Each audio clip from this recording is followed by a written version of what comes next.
Muy buenas noches, con musiquita del Ecuador iniciamos esta semana en Ojo con los Medios, justamente porque hubo elecciones presidenciales, legislativas y referéndum en el Ecuador, y todavía tenemos que decir entre signos de preguntas que no sabemos si habrá segunda vuelta. El candidato oficialista Lenín Moreno, de la Alianza País del presidente Rafael Correa, quedó a menos de un punto de ganar en primera vuelta. Tiene exactamente 39,07%, Guillermo Lasso, el candidato de la derecha, 28,43%, la socialdemócrata Cynthia Viteri, 16,22%, Paco Moncayo, que es un ex militar nacionalista, tiene cerca de 7 puntos, cuando están escrutados el 91,3% de las mesas, es decir, que todavía hay un margen de que se pueda llegar a ganar en primera vuelta.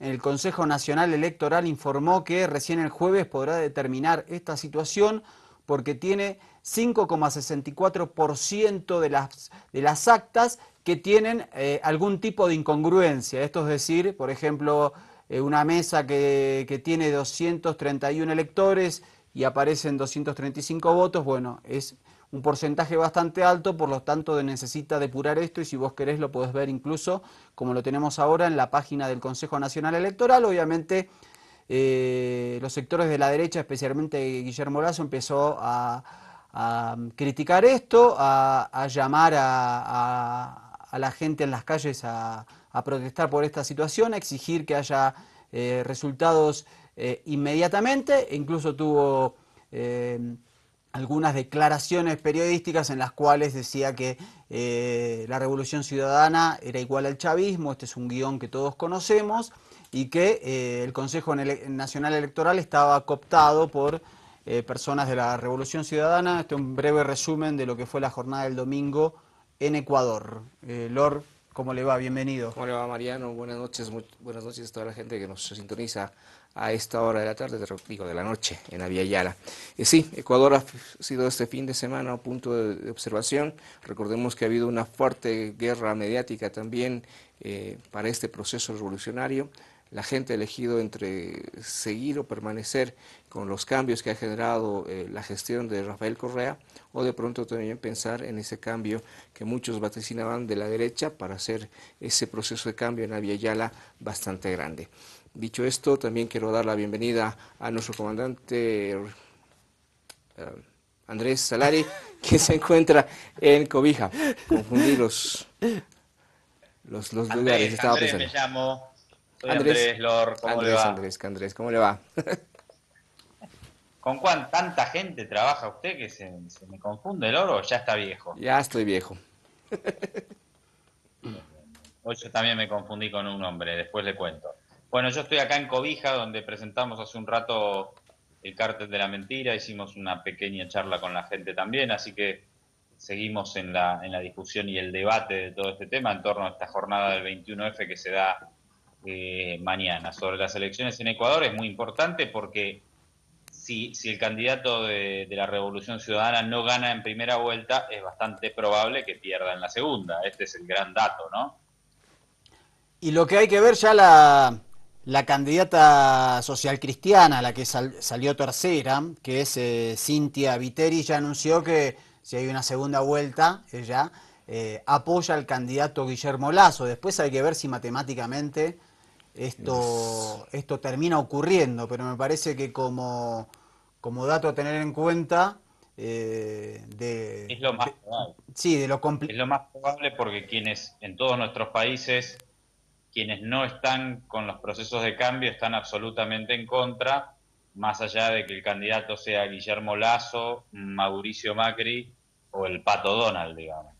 Sí, lo que quería recordar era la elección que hubo en El Salvador, la que gana Sánchez Serén. Sánchez Serén gana en primera vuelta con 49 y pico de por ciento, es decir, a menos de un punto de haber ganado en primera vuelta, y se daba por descontado su victoria, y terminó ganando por un punto, es decir, solamente sumó un Un puntito poquito y más. pico más.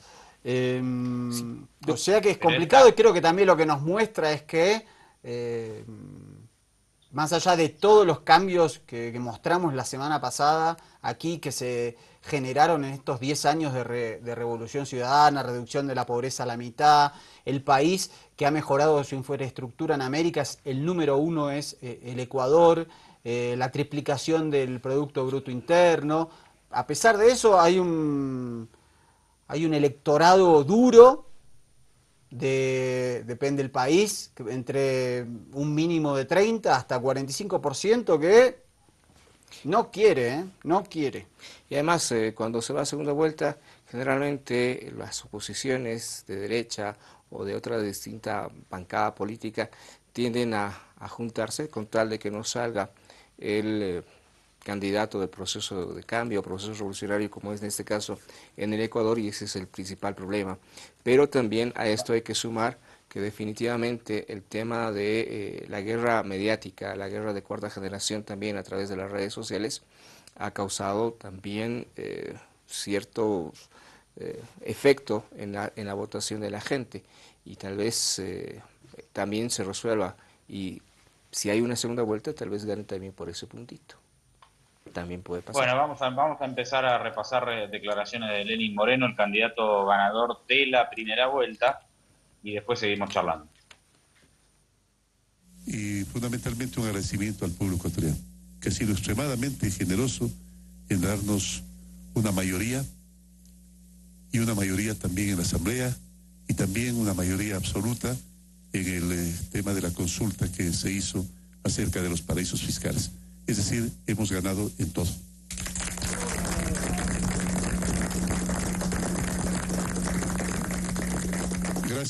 Gracias a los ecuatorianos por haber vivido esta fiesta democrática en paz, porque así debe ser.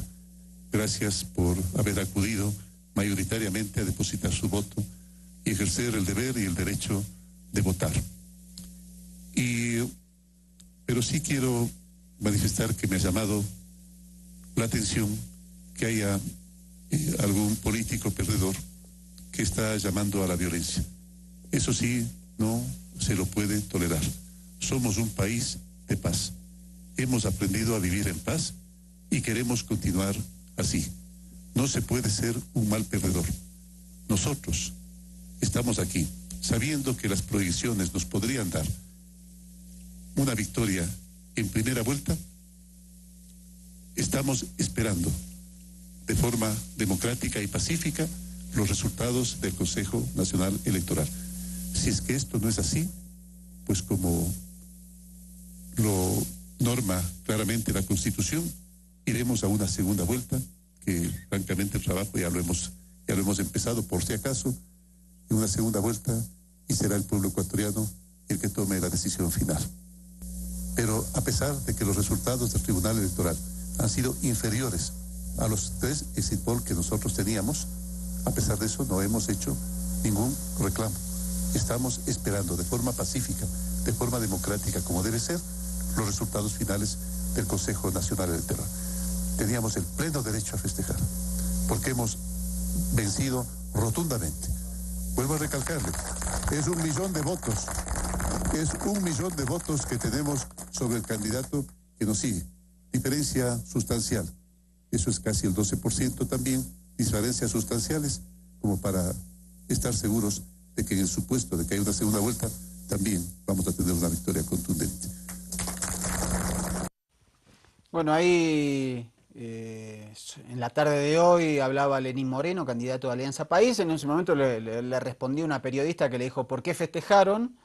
Ayer los seguidores de la Alianza País, y lo que le dijo Lenín Moreno es festejamos porque se ganó, tenemos derecho a festejar, sacamos más de 1 millón de diferencia de votos respecto al segundo, lo cual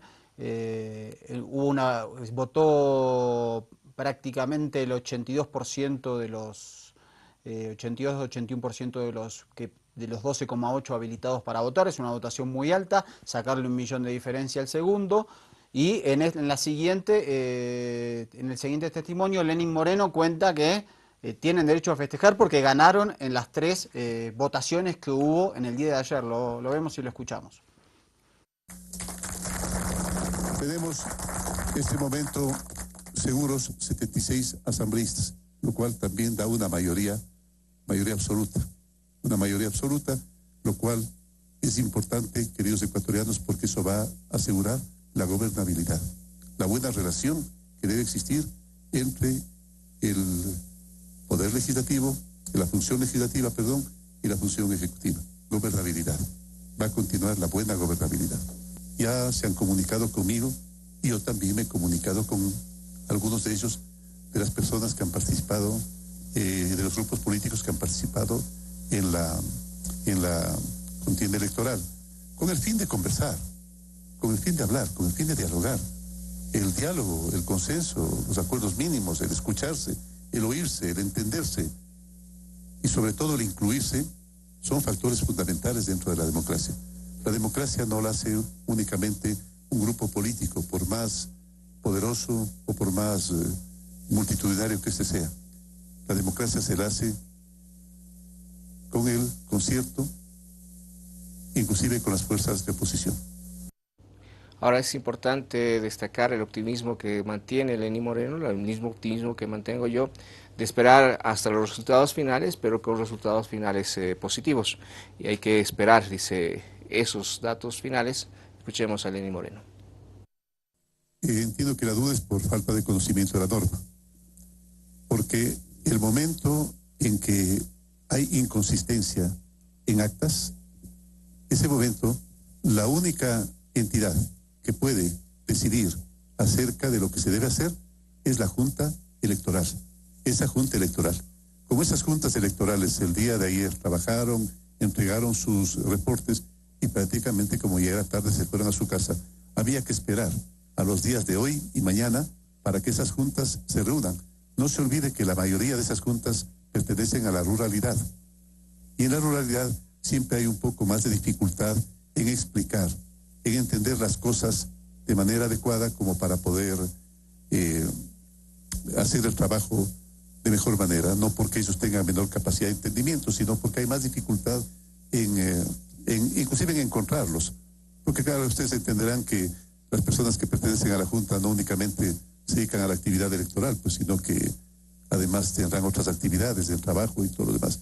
Entonces, por eso entiendo yo que el presidente del Consejo Nacional Electoral se ha dado un plazo de 3 días como para poder reunir esas juntas, que esas tomen las decisiones de qué hacer en los casos de las inconsistencias. A veces hay un voto de más, un voto de menos, qué hacer en caso de una firma, de una suma mal realizada, etcétera, etcétera. Es el proceder democrático y es el proceder constitucional. La otra... Bueno, ahí resta entonces, el jueves se sabrá si hay segunda vuelta, falta escrutar el 8% de las mesas electorales y ver qué pasa con ese 5% que presenta inconsistencias, que no tiene que ver con cuestiones de fraude sino con diferencias en los números entre los votos y los que dicen las actas. Andrés.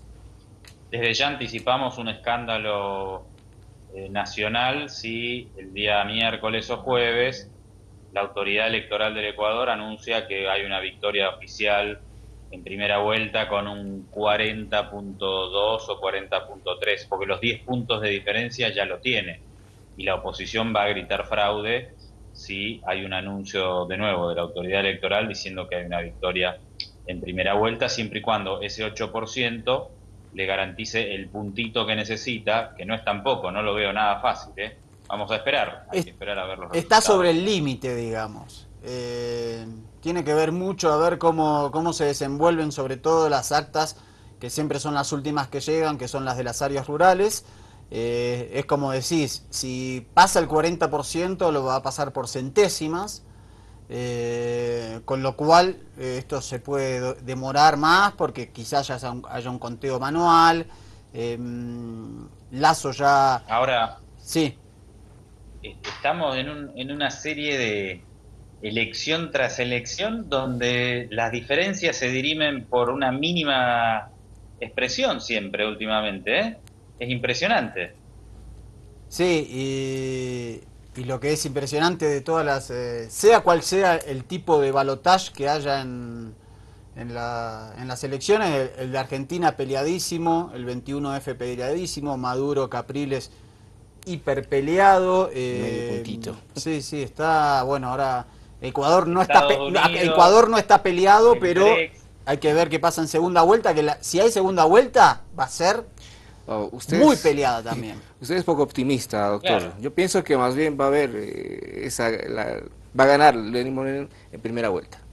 No, pero yo no es que soy pesimista, es que yo tengo que hacer un análisis más o menos matemático de lo que me muestra que queda solamente el 8% por Le va a escrutarse y esas inconsistencias del 5 o 6% no quiere decir que se mueva 5 o 6%, lo que quiere decir es que quizás el acta dice que hay 230 votos Y se han metido 235. por Puede ser ejemplo, que es más o menos eso, que es lo que se dice. Lo cual, eso no terminaría moviendo el termómetro. Porque, digamos, el problema es, No, además, no hay que pensar solamente que todos esos votos van a ir para Lenín Moreno. y además que si gana, ponele que gana 40.2, ¿no? Entonces dice, bueno, el oficialismo dice, estas actas tienen irregularidades y en definitiva nos favorecen. Y entonces va a haber una presentación de la oposición. Siempre que las diferencias son tan estrechas, hay reclamos de uno y del otro lado, depende quién sea el beneficiado o el perjudiciado. Pero si se da esa victoria en primera vuelta por una diferencia tan estrecha, y va a haber una polémica y un debate y movilizaciones y una situación muy conflictiva en el Ecuador. Eso ya lo podemos anticipar, eso es análisis político, digamos. Bueno, vamos a ver qué dicen los amigos de la UNASUR. El 12% que hace falta por escrutar para darle tranquilidad a la opinión pública y a los actores políticos resulta de ese 6% de actas que están corrigiéndose, que presentan alguna inconsistencia y que para eso son los escrutinios. En todos los países del mundo los escrutinios se hacen es para revisar y corregir las actas, y el otro 6% es de esas actas que no tuvieron lugar de transmisión y que están llegando de las zonas rurales del Ecuador. El señor presidente del Consejo Electoral y sus miembros nos dieron información que en el transcurso de estos días, a lo más pronto posible, se va a dar el 100% del resultado. Para tranquilidad de la opinión pública y de los actores políticos, la UNASUR ha delegado 2 técnicos que se van a quedar hasta el día que salga el resultado. Las observaciones electorales, tanto de UNASUR y de la OEA, hablaron de una elección con total normalidad, sin mayores registros de problemas. El otro dato que quería dar es que hoy hubo una amenaza de bomba en la sede, hace unas horas, en la sede de Alianza País. Fue una falsa alarma, pero es la segunda vez que ocurre en el marco de esta campaña. Bueno, ¿qué dicen nuestros amigos de la CNN sobre las elecciones en Ecuador? Bastante cerca de los reclamos de la oposición ecuatoriana, del ahora líder opositor y banquero Guillermo Lasso. Vamos a ver unos 4 minutitos el enfoque de la CNN. El alcalde de la ciudad de Quito, Mauricio Rodas, ha dado una rueda de prensa en la que conmina al Consejo Nacional Electoral a dar los resultados de manera inmediata y total, es decir, que ya no haya postergaciones de 3 días ni mucho menos. Considera él que las condiciones están dadas para que eso pueda ocurrir, que no hay motivo para que se dilate más esta situación, que por cierto está generando ya un movimiento social importante aquí en la capital de la República. Desde la oficina estamos ya viendo muchos autos que se movilizan, tenemos contactos en el sentido de personal, gente que afín a Guillermo Lasso, que está en las inmediaciones del Consejo Nacional Electoral en una suerte de vigilia, que no van a desmayar porque dicen que quieren que se respete la voluntad popular. Algo similar está ocurriendo en la ciudad de Guayaquil, en donde también mucha gente se está desplazando hacia el edificio del Consejo Nacional Electoral de esa ciudad para protestar. De manera que la situación en términos sociales parece movilizarse a propósito de la incertidumbre que genera el no tener resultados ya totales, completos y oficiales, sobre todo en cuanto a si va a haber o no va a haber una segunda vuelta electoral. Guillermo Lasso tuvo un pronunciamiento más temprano, hace un par de horas, en el sentido de decir que le textualmente dijo que le olía mal esto de que el Consejo Nacional Electoral se tome 3 días para dar resultados, que es por qué en esta instancia se demora tanto si al inicio de las votaciones la velocidad de los escrutinios fue importante. Se estaba reconociendo que había una velocidad importante y de pronto se detuvo y hoy por hoy todavía no concluye. La argumentación del Consejo Nacional Electoral va en el sentido de que se han encontrado inconsistencias en algunas actas, unas inconsistencias numéricas y tampoco no han tenido algunas firmas, algunas actas y por lo tanto eso impide que se continúe con el escrutinio. Escuchemos las palabras de Juan Pablo Pozo, presidente del Consejo Nacional Electoral. Existe un 5,49% de actas que presentaron inconsistencias numéricas, es decir, cuyos resultados varían en un 1%. Yo tengo, por ejemplo, aquí un acta con inconsistencia numérica, en donde ustedes pueden observar en la parte total de electores, 231 electores, pero el total de votos, sumando los votos, dice 235 votos, es decir, tiene una inconsistencia numérica. Estas actas, a diferencia del pasado, estas actas están en la página web y a disposición de todas las organizaciones políticas en tiempo real para que puedan verificar en el caso de haber alguna inconsistencia y presentar el reclamo del caso.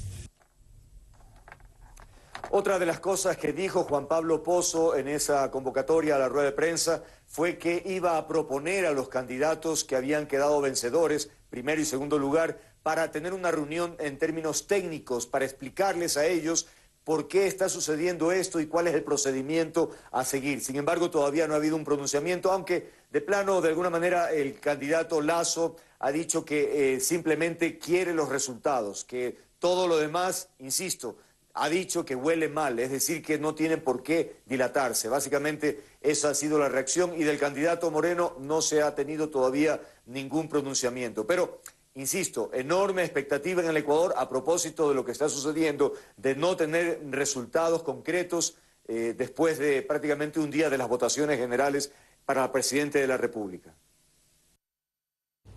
Bueno, así están las campanas en esta situación en Ecuador, así que esta semana tendremos incertidumbre, veremos el jueves el pronunciamiento final del Consejo Nacional Electoral. Recordemos que de los 137 asambleístas que tiene el Congreso unicameral en Ecuador, obtuvo 76 Alianza País, y que también con más del 50% la gente votó a favor del referéndum que impide a funcionarios públicos en el Ecuador tener empresas en paraísos fiscales, tener cuentas offshore o en paraísos opacos, como quiera llamarle.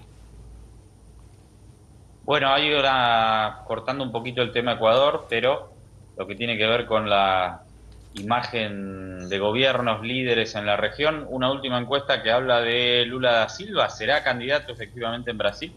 Sí, y efectivamente tiene mucho que ver con lo que venimos hablando de estas peleas o este choque entre procesos de cambio y restauración conservadora. Lula se dispara en las encuestas, lidera con 30,5 puntos y todos los otros candidatos han bajado. Marina Silva, que antes estaba a unos 7-8 puntos de Lula, ahora tiene 11,7. Creo que el dato que da bastante terror es que Jair Bolsonaro también tiene 11 puntos, está a 4 centésimas de Marina Silva, y me parece que estaríamos, y en los escenarios de segunda vuelta, en todos ganaría Lula, algo que no ocurría en anteriores encuestas. Me parece que si se da una segunda vuelta, venimos entre Lula y Jair Bolsonaro, que es el apologista de la dictadura militar, el que reivindicó en el impeachment a Dilma al coronel Ustra, que fue el que la torturó a Dilma cuando estuvo detenida, desaparecida durante esa dictadura, es para Diván, me parece, directamente, con todo el respeto. ¿Pero eso es factible? ¿Que esté Bolsonaro segundo? Es que está segundo junto con Marina Silva, tiene 30,5 puntos Lula, 11,7 puntos Marina Silva, 11,3 puntos Jair Bolsonaro, y más abajo están Aécio Neves, Serra, el propio Temer con 3 puntos. Además, como Yo creo, bueno, me animo a anticipar, es difícil hacer, pero me da la impresión de que lo que pasa es que los candidatos, los que están segundos o terceros, están muy débiles, ¿no?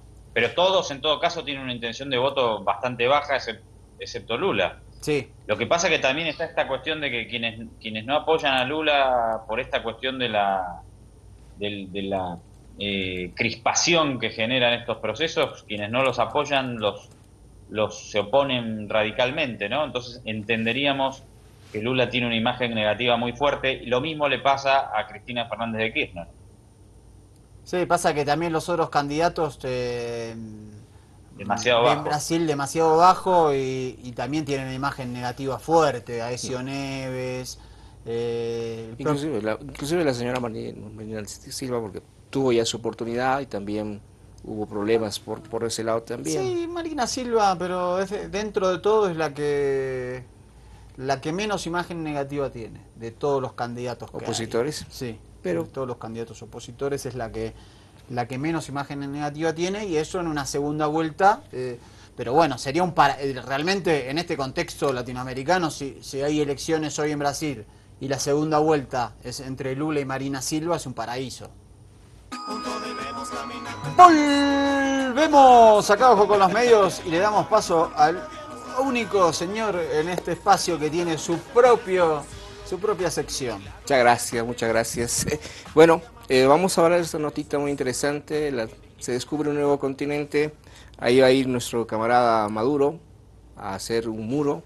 ¿Sí? O por lo menos hacer algo, porque Trump no lo deja ir a la NASA para irse a Marte.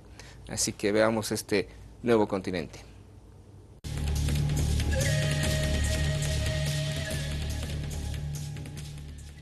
Lo tienen ahí, escondido bajo el mar.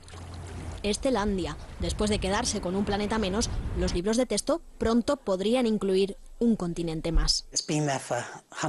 Ha estado ahí cientos de millones de años, dice el profesor Rupert Sutherland de la Universidad de Victoria, pero no se ha descubierto antes porque está casi por completo sumergido bajo el Pacífico. Solo puede verse el 6% que asoma. Nueva Caledonia y Nueva Zelanda llevaban 20 años intentando probar su existencia.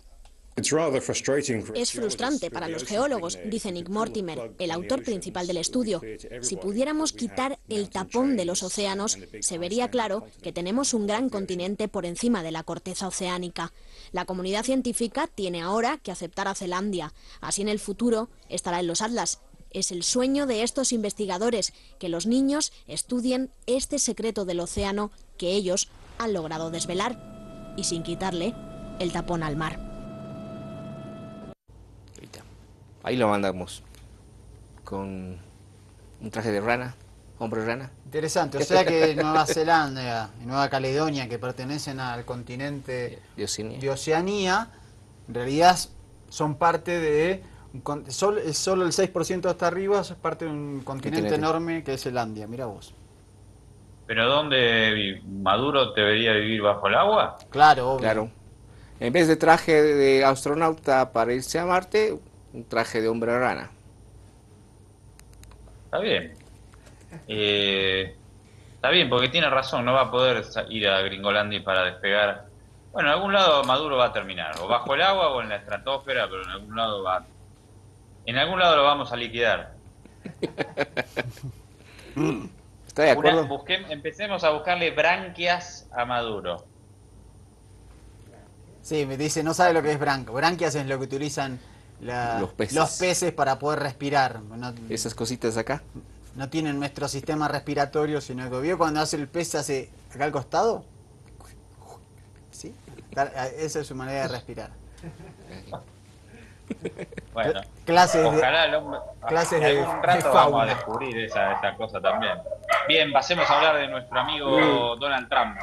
Sí. ¿En qué anda el hombre? Sí, pasa lo que ahí siempre hemos mostrado muchos animales que se ponen locos con Donald Trump, como le pasa ahí al fondo. Bueno, tapa de Der Spiegel, el prestigioso semanario alemán, que quiere decir El Espejo. Donald Trump, con un cuchillo de cocina y en una mano, y en la otra la cabeza de la Estatua de la Libertad sangrando. Así hizo la portada de Der Spiegel, y el prestigioso de New Yorker utilizó otra imagen un poco más sutil, pero con el mismo estilo, que es la llama de la Estatua de la Libertad apagada y sacando humito. O sea que hay, por lo menos en algunos medios, periodismo prestigioso, una idea común sobre hacia dónde va Donald Trump. Ok, y a propósito, el amigo cumple un mes. Hoy. Los primeros 30 días en el gobierno de Donald Trump. Hay por ahí un reportecito de la televisión española, a ver qué dicen. Lleva un mes en la presidencia y de momento su índice de aprobación popular no llega al 40%. Es el más bajo en 3 décadas, aunque entre los republicanos cuenta con un apoyo mayoritario del 84%. Para sus votantes, Trump está cumpliendo sus promesas, retirando a Estados Unidos del Tratado de Libre Comercio Transpacífico, impulsando la ampliación del muro en la frontera, que dependerá del Congreso, e iniciando la demolición de la reforma sanitaria de Barack Obama, que también requerirá trámites en el Capitolio. En este primer mes de presidencia, Donald Trump ya ha sufrido algunos reveses. Por ejemplo, la suspensión judicial de uno de sus decretos estrella, con el que quería interrumpir temporalmente la llegada de refugiados y de personas procedentes de 7 países de mayoría musulmana. Desde el primer día en la Casa Blanca se han organizado protestas multitudinarias contra el nuevo presidente y se han tensado relaciones con algunos socios como México o con los líderes europeos que han criticado sus comentarios sobre la Unión Europea.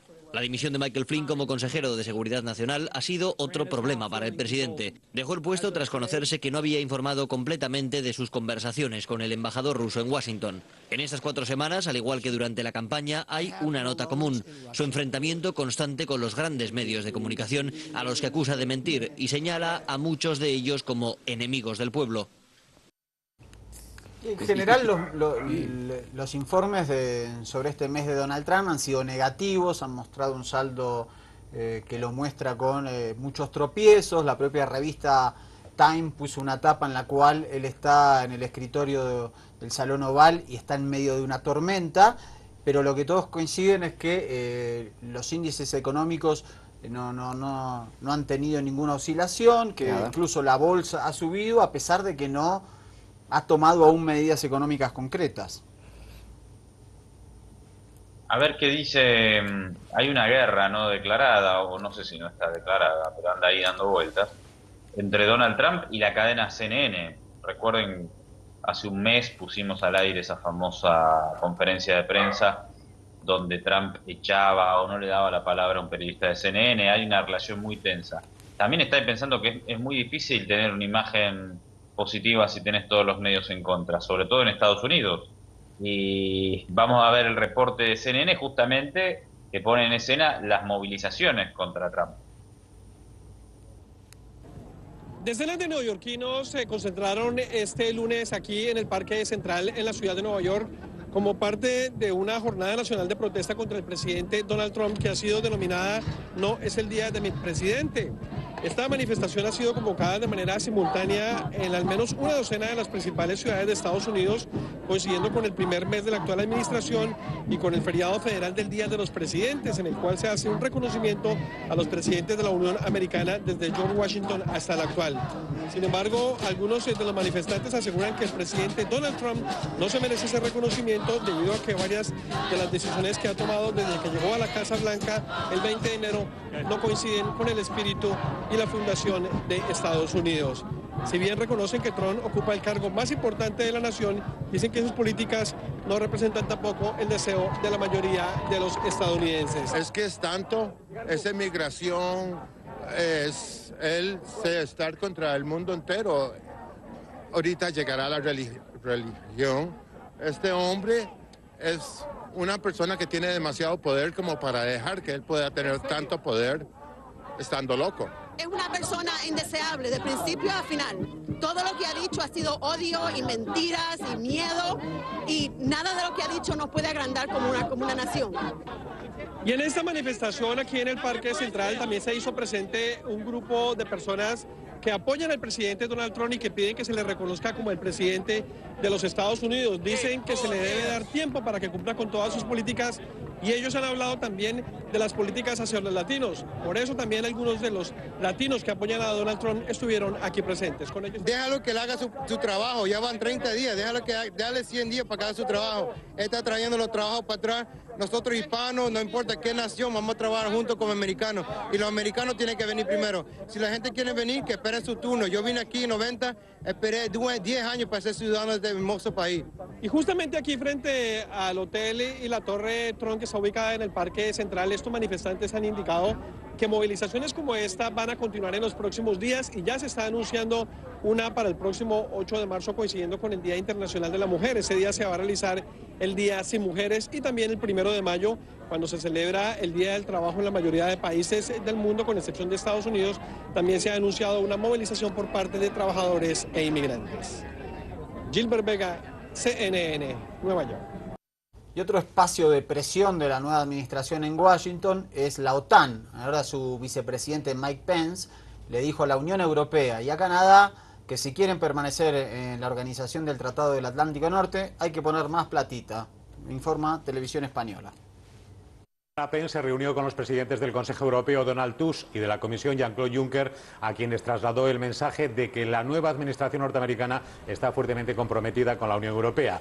También con la OTAN, ha dicho después de reunirse esta tarde con su secretario general Jens Stoltenberg, pero en este caso ha advertido de manera contundente que los aliados europeos y Canadá deben gastar más en defensa para no agotar la paciencia, ha dicho, del pueblo americano. A instancia del presidente Obama, recordemos, hay un compromiso de los estados para llegar al 2% del PIB en 2024, pero hoy Mike Pence ha elevado la presión y metido prisa. Su país quiere que el esfuerzo se note ya este mismo año.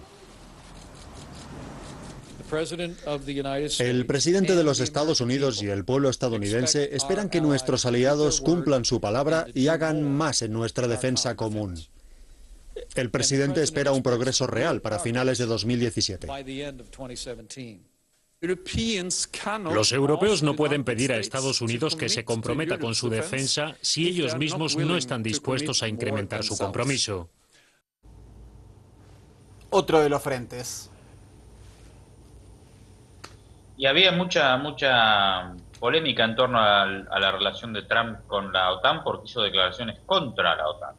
Así que acá le pide más plata el gobierno, su vicepresidente, pero a la vez le da un reconocimiento también y dice que Estados Unidos nunca se alejará de la OTAN. Así que hay una negociación ahí, ¿no? Porque además le está pidiendo más colaboración a los países, a los aliados europeos. Sí, claramente, ¿no? La OTAN, una organización creada a posteriori de la Segunda Guerra Mundial, en el marco de la Guerra Fría, hoy, digamos, es un instrumento donde hay cientos de bases militares de Estados Unidos en Europa, muchas de ellas muy cerca de Rusia, de países que eran satélites de la Unión Soviética y que dejaron de serlo y están más cerca de Occidente. Es una organización vital en el marco de la nueva Guerra Fría. Y además esto demuestra también que Donald Trump anda en dos polos, las marchas y este tipo de declaraciones que pide también y pone tensas sus relaciones internacionales. Al final veremos qué es lo que sucede y cómo se disuelve este tipo de cosas.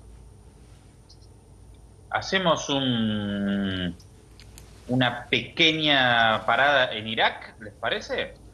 En Mosul.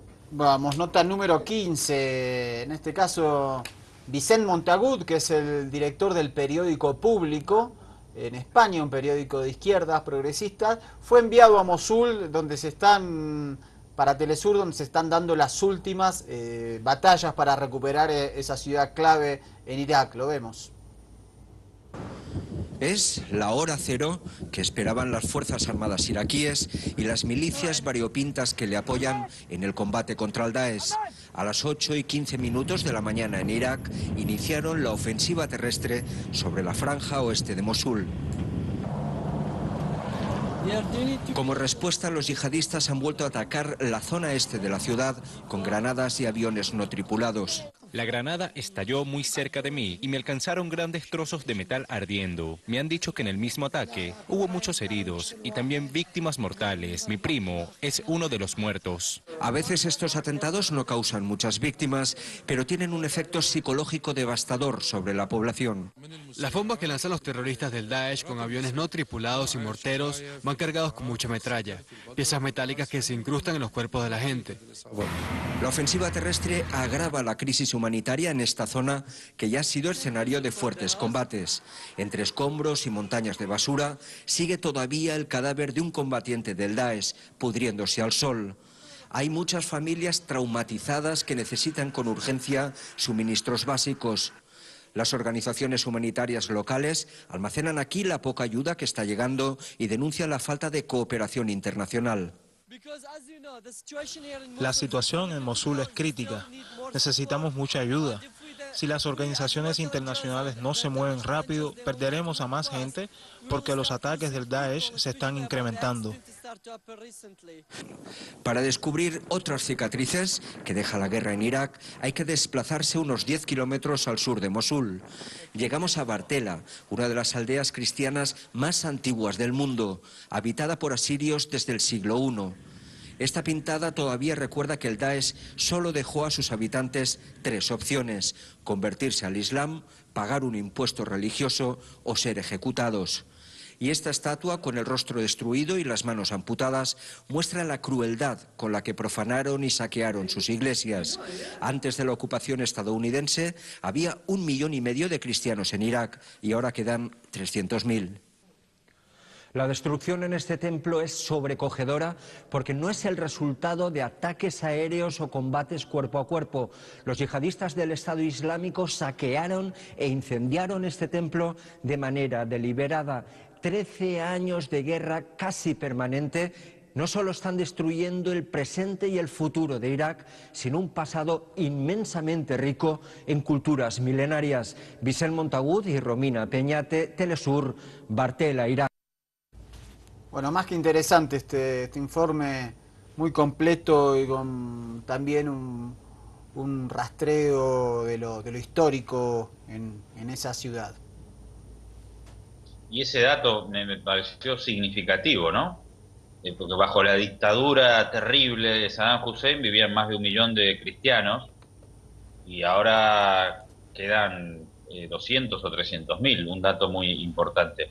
Les mando un abrazo desde acá de Cobija, yo me despido aquí, sin olvidarme, ya casi se me pasaba, que en este escenario, Mariano Lord, de procesos de cambio, procesos progresistas, revolucionarios, llamémosle como le querramos llamar, versus restauración conservadora, mañana probablemente, y ponemos el aviso, mañana estaremos viendo la cobertura, pero hay una movida fuerte de los sectores conservadores porque el secretario general de la Organización de Estados Americanos, el uruguayo Luis Almagro, del que ya hemos hablado bastante en Ojo con los Medios el año pasado, estaría recibiendo un premio en Cuba. Recordemos que Cuba no es parte de la OEA y esto es tomado como una provocación por parte de Almagro, que se ha acercado muchísimo a sectores conservadores a nivel regional, ha optado por esa política, aún teniendo antecedentes en otra línea. Pero bueno, entonces mañana Almagro, que tuvo un papel tan fuerte contra Venezuela, tomaría la bandera de la derecha regional para tratar de hacer una escala y de hacer una parada importante en La Habana, Cuba. Así que vamos a estar atentos a esa movida, a ver qué pasa. Perfecto. Ahí, ¿qué sector opositor a la Revolución Cubana le entregará ese premio? Bueno, son unos estudiantes que defienden, que tienen una organización en defensa de la democracia. Está demostrado que tienen un financiamiento. No es de extrañar, por supuesto, doctor, en la contrarrevolución cubana, que estos sectores tienen un financiamiento por parte del Departamento de Estado, o sea, por parte del gobierno de los Estados Unidos, así que ya sabemos por dónde vienen los tiros cuando se trata de debilitar a nuestros procesos de cambio, ¿no?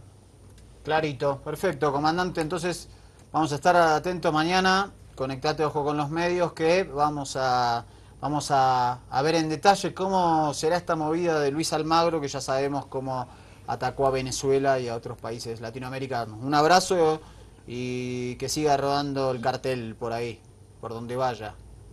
Mañana ya estamos de regreso en La Paz y hacemos un llamado también para que quienes se manifiestan en contra del gobierno, quienes van a festejar el triunfo del sí mañana y quienes van a salir a las calles también para reivindicar el accionar del gobierno y denunciar la mentira que impulsaron estos medios, hacemos un llamado desde aquí para que ambos sectores se movilicen en democracia y en paz, ¿no? Eso es lo que buscamos. Que le vaya bonito. Descanse. Abrazo, Lor. Bueno, y cerramos con la nota 17. Nos podemos ir con... Porque volvió Pedro Sánchez en España. Va a intentar... va a contender por la Secretaría General en el Partido Socialista Obrero Español después de que...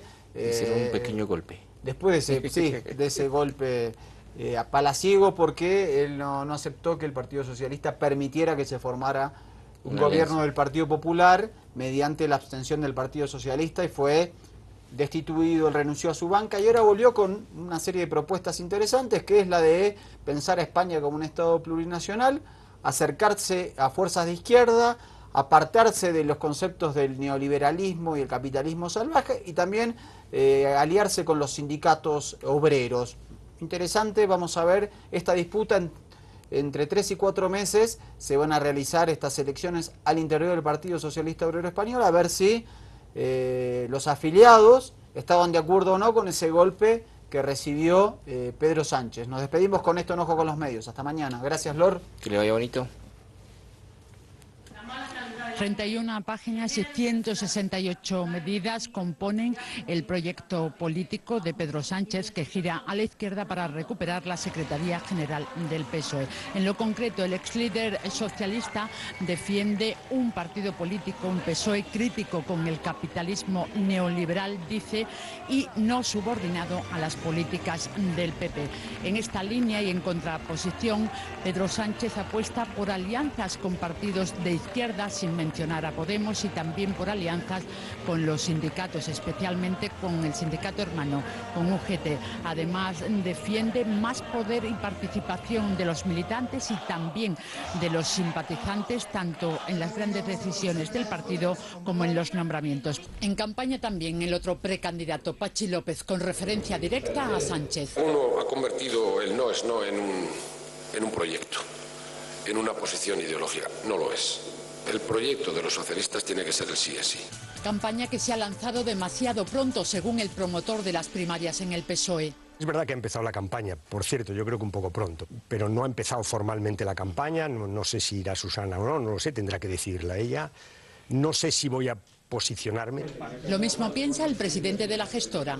Muy pronto algunos militantes decidieron anunciar su candidatura. Quedan 3 meses hasta las primarias y 4 para el Congreso.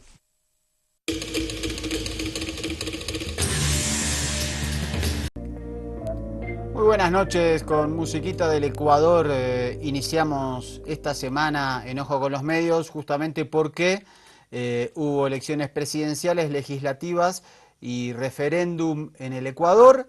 Y todavía tenemos que decir entre signos de preguntas que no sabemos si habrá segunda vuelta. El candidato oficialista Lenín Moreno, de la Alianza País del presidente Rafael Correa, quedó a menos de un punto de ganar en primera vuelta. Tiene exactamente 39,07%, Guillermo Lasso, el candidato de la derecha, 28,43%, la socialdemócrata Cintia Viteri, 16,22%, Paco Moncayo, que es un ex militar nacionalista, tiene cerca de 7 puntos, cuando están escrutados el 91%. Bastante grande. Dicho esto, también quiero dar la bienvenida a nuestro comandante Andrés Salari, que se encuentra en Cobija. Confundí los lugares. Estaba Andrés, me llamo. Soy Andrés Lor, ¿cómo le va? Andrés, ¿cómo le va? ¿Con tanta gente trabaja usted que se me confunde el oro o ya está viejo? Ya estoy viejo. Hoy yo también me confundí con un nombre, después le cuento.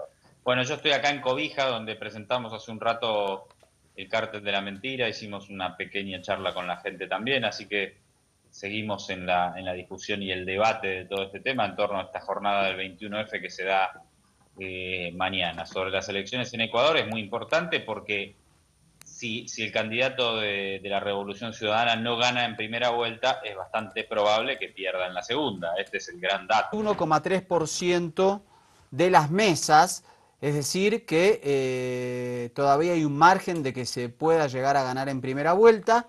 El Consejo Nacional Electoral informó que recién el jueves podrá determinar esta situación porque tiene 5,64% de las actas que tienen algún tipo de incongruencia. Esto es decir, por ejemplo, una mesa que tiene 231 electores y aparecen 235 votos, bueno, es un porcentaje bastante alto, por lo tanto necesita depurar esto y si vos querés lo podés ver incluso, como lo tenemos ahora, en la página del Consejo Nacional Electoral. Obviamente los sectores de la derecha, especialmente Guillermo Lasso, empezó a criticar esto, a llamar a la gente en las calles a protestar por esta situación, a exigir que haya resultados.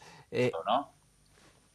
Y lo que hay que ver ya la candidata social cristiana, la que salió tercera, que es Cynthia Viteri, ya anunció que si hay una segunda vuelta, ella apoya al candidato Guillermo Lasso. Después hay que ver si matemáticamente esto termina ocurriendo, pero me parece que como dato a tener en cuenta es lo más probable. Sí, de lo es lo más probable porque quienes en todos nuestros países, quienes no están con los procesos de cambio están absolutamente en contra, más allá de que el candidato sea Guillermo Lasso, Mauricio Macri o el Pato Donald, digamos.